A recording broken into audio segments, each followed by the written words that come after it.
check out that art at High Street Mall here.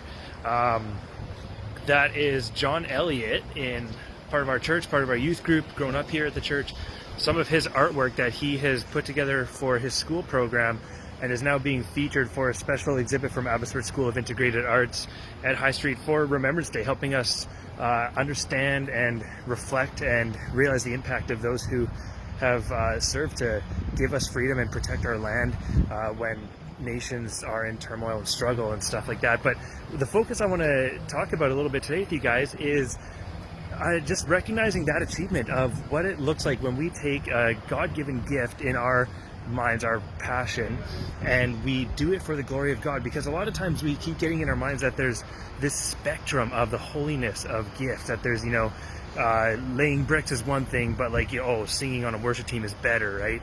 Being able to design art is one thing, but speaking in front of a crowd is a better thing. But there's no spectrum of how righteous your gifts can be. What there is an standard of doing things for God, or doing stuff for your own vanity or for pleasing other people in life. Right? If we do stuff for the approval of God, and we do stuff to the excellence and the glory of God, it means doing stuff to the highest standard that actually makes an impact in the world and brings the kingdom of God here on earth. And John, here we see a little bit of a piece of that, but I think a story that always comes to my mind whenever I think about this is Joseph in book of Genesis. This was a guy who was sold into slavery, who washed floors so excellently for the glory of God that he eventually became the overseeing administrator of all of Egypt from washing floors, right, guys? So here's the thing for today. What are you doing in your life that you do for the glory of God that can make an impact in the world? Are you literally washing clothes?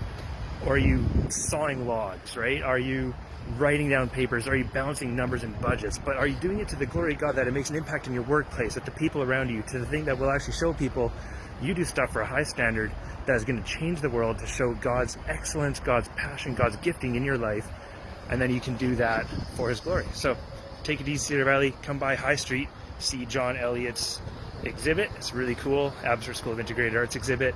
And yeah, see you next week.